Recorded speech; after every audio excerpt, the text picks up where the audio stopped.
हमारे 12 घाट वाले महंत जी हैं, इस समय भोपाल में वो विशेष विराजते हैं।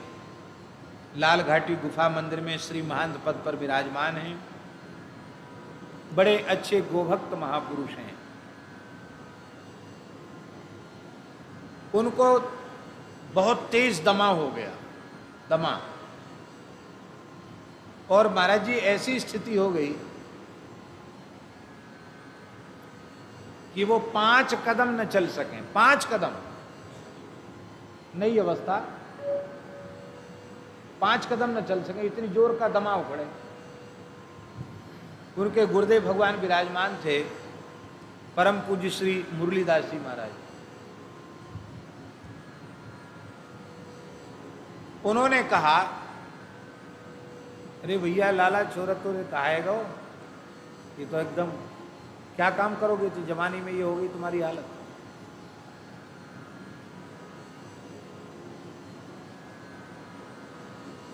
ये कमालपुरा की बात।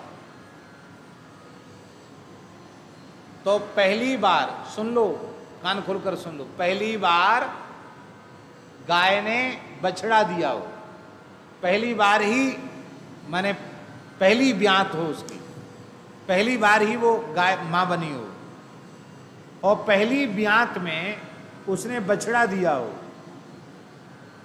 और उस समय का धारोष्ण दुग्ध, खील जिसको कहते हैं, पेवसी, उसको निकाल कर छान कर पी जाओ, और पीने के बाद फिर बैठो मत, खड़े खड़े पी के फिर चल पड़ो। 3 किलोमीटर, 4 किलोमीटर, 5 किलोमीटर, जितना चल सकते चलो। हमेशा के लिए दमा नाम की बीमारी से छुट्टी मिल जाएगी। इसका प्रमाण 12 घाट वाले महंत जी अभी भी विराजमान है। 5 कदम नहीं चल सकते थे, लेट नहीं सकते थे, इतना जोर का दमा। और गुरुजी ने कहा पी लो।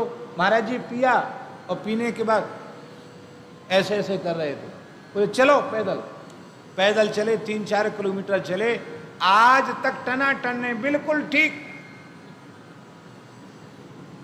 दमा फमा कहां चला गया पता ही नहीं चला। बस बात यह है कि पीने के बाद फिर बैठना नहीं है, चल पड़ना है, और उसको गरम गरम पीना है, बहुत देर तक भी रखा हुआ नहीं होना चाहिए, ये इसमें नियम है। उनके कान में तकलीफ हुई बड़ी जोर की। हम ले गए उनको मिशन, डॉक्टर ने देखा, अच्छे कान के विशेषज्ञ डॉक्टर थे, और डॉक्टर ने कहा कि अब तो मशीन लगानी पड़ेगी, कान में मशीन लगानी पड़ेगी। तो भावुक बड़े हैं, वो बड़े रोने लगे, बोले भैया बुढ़ापे में कान में मशीन लगे तो ठीक है, और अभी अवस्था में मशीन लग जाए कान में तो ठीक नहीं है। तो राजस्थान के एक वैद्य जी हैं, उनसे उन्होंने संपर्क किया फोन से, महाराज से, महाराज डॉक्टर तो कहते कि ऑपरेशन होगा, और नहीं तो कान में मशीन तो लगी जाएगी, और तुम्हारा तो पर्दा ही बेकार हो गया, आप कोई देसी दवाई बताओ। बोले देखो बाबा तुम्हारे यहाँ देसी गैया हैं। बोले हाँ गैया तो हैं।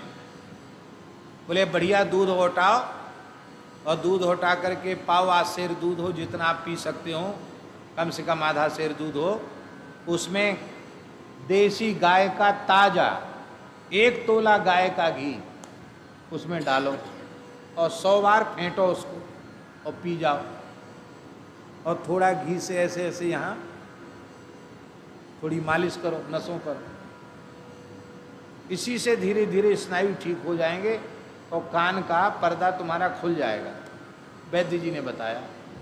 बोले यही दवाई है, और फिर मिलेंगे तब देखेंगे, तब फिर बताएंगे। महंत जी तो महंत जी ठहरे।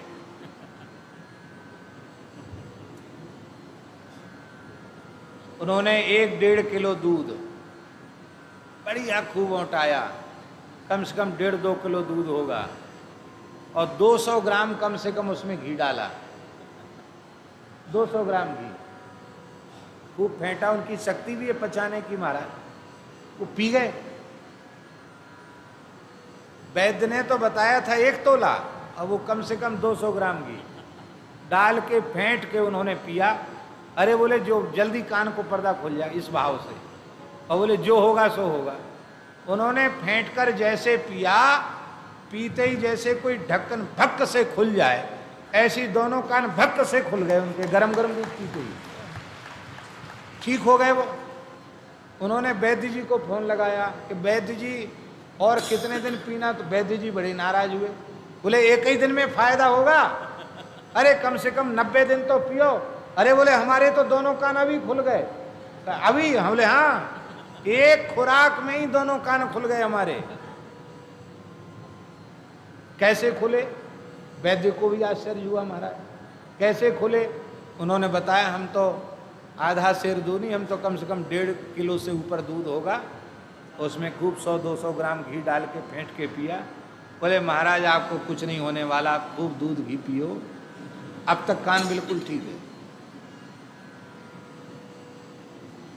एक बहुत बड़े अधिकारी पद पर रहे हैं, बहुत सेवानिवृत्त होने के बाद परम श्रद्धेय स्वामी रामसुखदास जी की सन्निधि उन्होंने प्राप्त की। अब वृंदावन वास कर रहे हैं, माथुर साहब। उनको हार्ट की बहुत भारी तकलीफ हो गई थी। एक वैद्य ने उनको बताया, डॉक्टर ने तो महाराज जी कह दिया था उनको कि बाईपास सर्जरी कराओ और उसके बाद घी छूना नहीं जीवन में, घी खाते ही मर जाओगे। और एक वैद्य ने कहा कि अर्जुन की छाल का क्वाथ बनाकर काढ़ा बनाकर पियो और मूंग की दाल में रोज ताजा देसी गाय का बिलौना वाला 1 तोला घी रोज खाओ। वो महाराज जी बिल्कुल ठीक हो गए, अब भी बिल्कुल स्वस्थ हैं, केवल गाय के घृत से। जितने भी अमृत तत्व हैं उनमें सबसे श्रेष्ठ घृत है। आयुर्वै घृतम तेजो वै घृतम। और हमारे यहां ब्रज में तो कहें घ्यू ब्राह्मण को जीव, घ्यू ब्राह्मण को जीव, जीव माने प्राण है, उसके बिना वो जी नहीं सकता। बोलो भक्तवत्सल भगवान की जय। बस ये है कि थोड़ा घी खाने की मनाही नहीं है, पर हमारे जैसे बैठना ज़्यादा नहीं चाहिए, फिर थोड़ा शरीर से श्रम करना चाहिए जिससे वो दूध घी आदि शरीर में पच सके।